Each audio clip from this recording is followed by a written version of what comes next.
हमारे रेल मंत्री को अगर मैं रील मंत्री कहूं तो शायद गलत नहीं होगा। अश्विनी वैष्णव जैसे व्यक्ति को रेल मंत्री के पद पर बने रहने की कोई भी नैतिक जिम्मेदारी नहीं है, कोई नैतिकता नहीं है। क्योंकि अगर नैतिकता होती तो ब्रजभूषण शरण सिंह को गोदी में नहीं बिठाए रखते। अगर नैतिकता होती तो अजय मिश्र टेनी को मंत्री बनाकर नहीं रखते। अगर नैतिकता होती तो प्रज्वल रेवन्ना के प्रचार में नहीं जाते। अगर नैतिकता होती तो इतनी निर्णायक नैतिक हार के बाद नरेंद्र मोदी इस देश के प्रधानमंत्री नहीं बनते। अश्विनी वैष्णव जैसे व्यक्ति को रेल मंत्री के पद पर बने रहने की कोई भी नैतिक जिम्मेदारी नहीं है, कोई नैतिकता नहीं है। असलियत यह है कि अश्विनी वैष्णव जैसे लोगों की नाक के नीचे रेल असुरक्षित होती जा रही है। मैं जानना चाहती हूं कि पिछले साल बालासोर से इस बार पश्चिम बंगाल में हुए हादसे के दौरान एग्जैक्टली एक साल 2 जून 2023 को बालासोर में भीषण हादसा हुआ था। अब पश्चिम बंगाल में एक साल इस मंत्री ने रील बनाने के बजाय, कवच का जुमला पहनाने के बजाय क्या काम किया, यह मैं जानना चाहती हूं। 2 ट्रेनों लेकर दिखा रहे थे, ट्रेन को सुरक्षित करने के लिए क्या काम किया? कैसे लोगों को यह विश्वास होगा कि रेल सुरक्षित है? और ऐसे व्यक्ति का अपने पद पर बने रहना हम सबके लिए आपत्तिजनक बात है, गलत बात है, ऐसा नहीं होना चाहिए। असलियत यह है कि जिस मंत्री को अपने पद से तुरंत बर्खास्त कर देना चाहिए, उस मंत्री को पदोन्नति दी जा रही है और तेजी से बर्बाद करिए रेलवे। असलियत यह है कि उनको अब एक आईएनबी का भी चार्ज दिया गया है। अभी आपने कम बर्बादी करी है रेलवे की, अभी और करिएगा। डेप्रिसिएशन रिजर्व फंड होता है एक रेलवे में, उसमें इस चीज का प्रोविजन होता है कि रेलवे की जो पुरानी संपत्ति है उसको रीएनर्जाइजेशन किया जा सके, उसको पुरानी संपत्ति को बदलना था।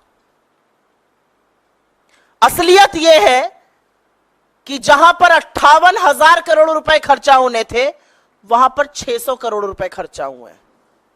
यह सीरियसनेस है इस सरकार की। आंकड़े इसलिए दे रही हूं क्योंकि आंकड़ों से कोई नहीं भाग सकता है, और ये सरकारी आंकड़े हैं, सीएजी के आंकड़े हैं, सरकार की पोल खोलते हुए आंकड़े हैं। आंकड़ों से कोई नहीं भाग सकता है। आप टेसू भले बहा लीजिए, आप 4 रील जरूर बना लीजिए, लेकिन आंकड़ों से कहां भागिएगा? सुरक्षा का पैसे से आप क्रॉकरी और फर्नीचर खरीद रहे हैं, डेप्रिसिएशन फंड आप खर्चा ही नहीं कर रहे हैं। रेल जो सबसे भरोसेमंद साधन होता था, आज लगातार लेट चल रही है।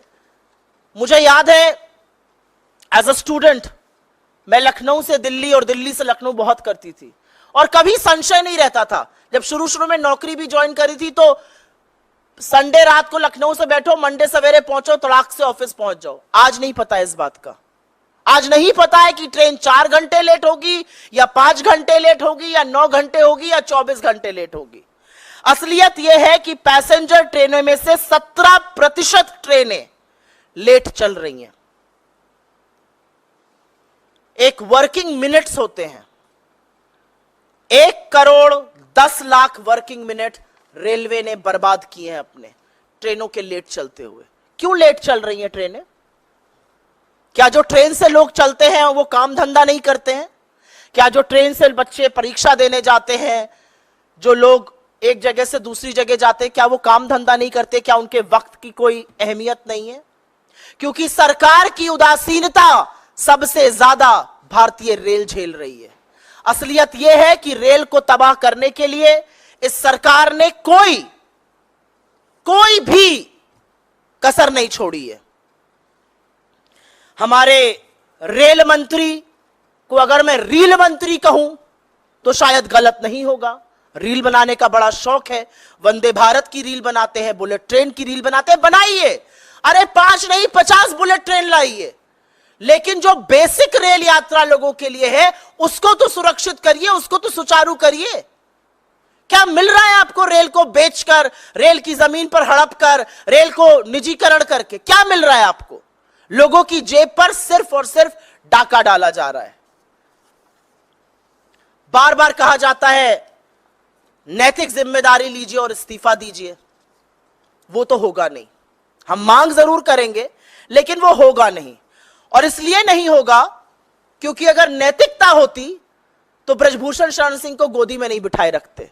अगर नैतिकता होती तो अजय मिश्र टेनी को मंत्री बनाकर नहीं रखते। अगर नैतिकता होती तो प्रज्वल रेवन्ना के प्रचार में नहीं जाते। अगर नैतिकता होती तो इतनी निर्णायक नैतिक हार के बाद नरेंद्र मोदी इस देश के प्रधानमंत्री नहीं बनते।